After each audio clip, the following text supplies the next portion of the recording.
Hi friends, voting అయితే ఈరోజు last day. మీకు ఇష్టమైన కంటెస్టెంట్ ఎవరున్నారో చూసుకొని ఓటేసుకోవడం మర్చిపోవద్దు. ఎందుకంటే ఎవరు వెళ్తారో ఎవరు ఉంటారో కూడా తెలియదు. చివరి భరణి గారిని కూడా పంపిస్తారేమోనని పెద్ద డౌట్ ఉంది. ఎందుకంటే నిన్న లైవ్లో చాలాసేపు సాగింది. అది నిన్న ఎపిసోడ్లో కూడా చూశారు కదా.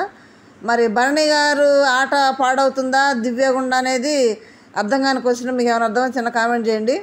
భరణి గారిని కూడా పంపించవచ్చు. ఫ్యామిలీలో వాళ్ళ ఫ్యామిలీ ఉంది కదా, కూతురు కొడుకు చెల్లెలు వీళ్ళందరూ. ఇంకా ఆయన మారటం లేదు. మారుతారనే ఆశ కూడా వాళ్ళకి లేదేమో. నాకు సార్ చెప్పారు వింటలేదు, ఎవరు చెప్పారు వింటలేదు. కాబట్టి ఎందుకు వచ్చిన తలనొప్పి ఇదంతా అని భరణి గారిని కూడా పంపించవచ్చు. లేదంటే దివ్య నేను వెళ్తే నువ్వేమైపోతా ఉంటుంది కదా, దివ్యానన్నా పంపించవచ్చు. ఎందుకంటే ఎమోషనల్ టచ్ ఇవ్వడానికి కూడా ఏదైనా చేయొచ్చు. వాళ్ళిద్దరు ఎవరైనా పంపొచ్చు. మీరేమనుకున్నారు చిన్న కామెంట్ చేయండి. ఫస్ట్ టైం మన ఛానల్ చూస్తున్న వారు సబ్స్క్రైబ్ చేయండి, లైక్ చేయండి, షేర్ చేయండి. ఇప్పుడైతే ఓటింగ్ అయితే ఎప్పట్లాగే తనుజ నన్ను ఎవ్వరు అందుకోలేరు అన్నట్టు రన్నింగ్లో ఫస్ట్లోనే ఉంది. ఓటింగ్లో చాలా బాగా ఓటింగ్ పడుతుంది. ఓటింగ్ బట్టి నేను అక్కడ మాట్లాడే విధానం కానీ ఆల్రెడీ వాళ్ళ ఫ్యాన్స్ ఏమన్నా పెట్టుకున్న వాళ్ళు ఓటింగ్ పక్కన పెడితే నిన్న హౌస్లో ఆ కళ్యాణ్కి చెప్తుంది కూర్చొని. ఆ కళ్యాణ్ వచ్చి ఏమంటాడు, నన్ను ఏమన్నా అంటే నీ కోపం కదా, ఆ గొడవ అడగాలి కదా అంటున్నాడు. దానికి తనుజ ఏమంటుందంటే కొన్ని విషయాలు పెద్దగా అరిసి సాల్వ్ చేసుకోవాలి, కొన్ని విషయాలు కూర్చొని సాల్వ్ చేసుకునే ఉంటాయి. నువ్వెందుకు సైలెంట్గా ఉంటావు, అట్లా ఉండొద్దు, అందరితో కలిసి తిరుగని వచ్చిన దగ్గర నుంచి చెప్తూనే ఉంది. ఆ కళ్యాణ్ ఒక మూలన కూర్చుంటాడు, లేదంటే తనుజ చూస్తా కూర్చుంటాడు. తనుజ చెప్తున్నా కూడా వినిపించుకోవట్లేదు ఆయన.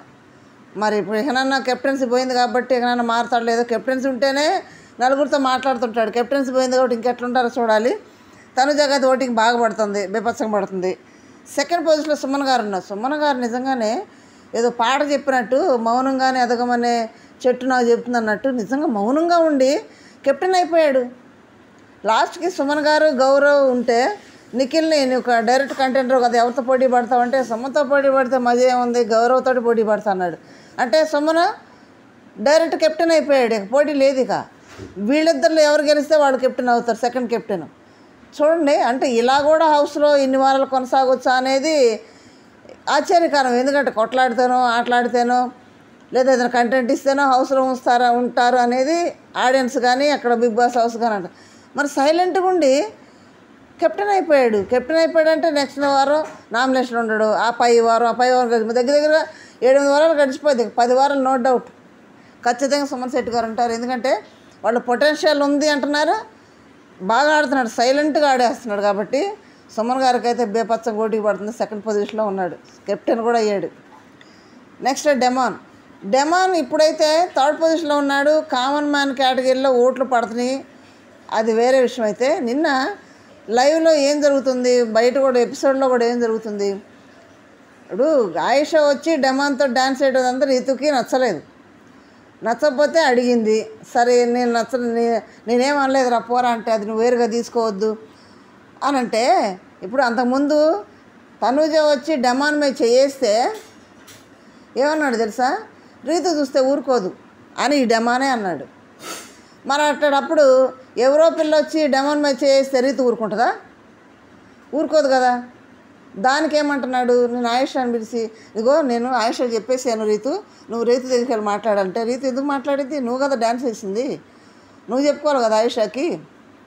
రీతు ఏమంటుంది, అది మామూలుగా ఏదో కంటెంట్ ట్రాక్ చేయాలి కానీ అందరూ అట్లా అంటారు, నాకు నచ్చలేదు అది అంటే. టీజ్ చేస్తున్నాను, టీజ్ వేరు ఇలా అంటాం వేరు, అందరూ అదే మాట అంటున్నారు, అది పోగొట్టుకునేది అట్ట అలా అంటాం నాకు ఇష్టం లేదని రీతు అంటుంది.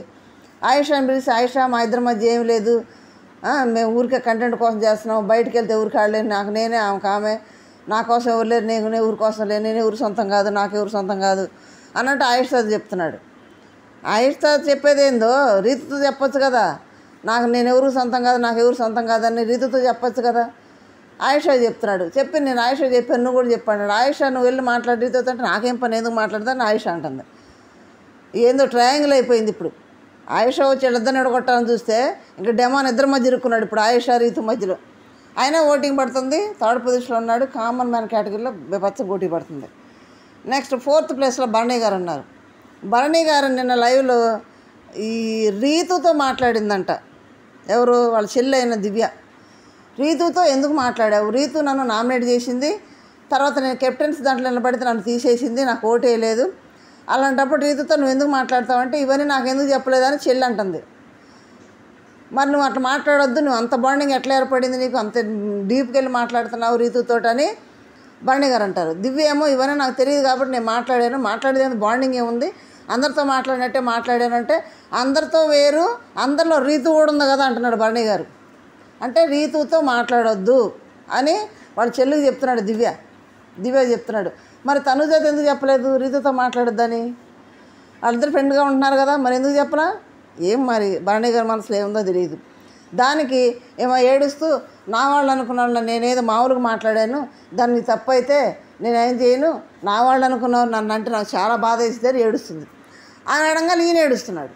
ఈయన ఎడంగాలు కింద కూర్చొని ఏడవద్దని కన్నీళ్ళు తుడుస్తా ఈ అన్నజేడు సెంటిమెంట్స్ చూడలేకపోయారు బాబా. లైవ్లో చాలాసేపు జరిగింది, కానీ అది కరెక్ట్ కాదు. నువ్వు వాళ్ళతో ఎందుకు మాట్లాడతావు, వీళ్ళతో మాట్లాడతా అని భరణి గారు దివ్యాన్ని కండిషన్ లాగా ఆర్డర్లాగా పాస్ చేయడం కరెక్ట్ కాదు. అది అవసరం అందరి ఇష్టం, ఎవరు వాళ్ళతో ఇష్టం వాళ్ళతో మాట్లాడుకుంటాడు. మాట్లాడుతుంటే నీ హక్కు ఎక్కడిది? ఒకళ్ళ చెల్లి కాబట్టి చెప్పుకుంటున్నాడేమో.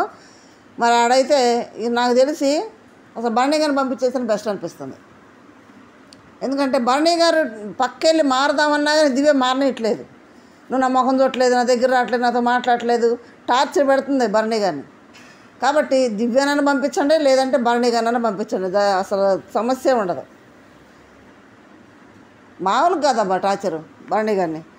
అయినా కానీ 4th ప్లేస్లో ఉన్నాడు, కానీ ఈ రేంజ్లో భరణి గారి కోటింగ్ అంటే నిజంగా ఆశ్చర్యమే. మరి భరణి గారి కంటే తక్కువ ఫాలోయింగ్ ఉండేవాళ్ళు అంత 1st, 2nd, 3rd పొజిషన్లో ఉన్నారు. నెక్స్ట్ 5th పొజిషన్లో దివ్య ఉంది. దివ్య రాముకి పెద్ద ఓటింగ్ తేడా ఏమి, భరణి గారికి దివ్యకి రాముకి పెద్ద ఓటింగ్లో తేడా ఏమి లేదు. రాము చాలా విధంగా మామూలు మాస్క్ అంతా పోయింది, రియల్ మనిషి వచ్చేసాడు బయటికి. దాన్ని నిమ్మానిలు కూడా మాట్లాడుతున్నాడు. రాము చాలా తెలివైనడు, మనం ఏదో పిచ్చోడు అనుకున్నాం కానీ చాలా తెలివైనడు. ఏమైనా మాట్లాడుకుంటే ఎక్కడెక్కడ తిరుగుతాడు. అదేనంటే ఏం లేదు, నేను ఊరు ఆడుకోవడానికి వచ్చాను అంటున్నాడు. మళ్ళీ అక్కడికి వెళ్ళాము ఆయుషకు అన్ని విషయాలు చెప్తాడు, గౌరవకు అన్ని విషయాలు చెప్తాడు. అంటే వీళ్ళని వదిలేశాడు. ఆయుష గౌరవ వాళ్ళ చుట్టూ తిరుగుతున్నాడు, వాళ్ళు ఏదో నామినేట్ చేసి ఇబ్బంది పడకుండా ఉండటానికి. చాలా తెలివైనడు రాము, ఇప్పుడు బయటపడుతుంది అంతా కూడా. కాబట్టి ఇక్కడ వీళ్ళ ముగ్గురికి పెద్ద తేడా ఏం లేదు. కాబట్టి వీళ్ళ ముగ్గురు ఎవరైనా వెళ్ళొచ్చు, భరణి గారు, దివ్య, రాము. ఆ అబ్బాయి అయితే మాత్రం భరణి గారు రామునే వెళ్ళిపోతారు, ఖచ్చితంగా పెద్ద వికెట్ వెళ్ళిపోతుంది. అదే అమ్మాయి అయితే దివ్య కన్ఫామ్ వెళ్ళిపోతుంది.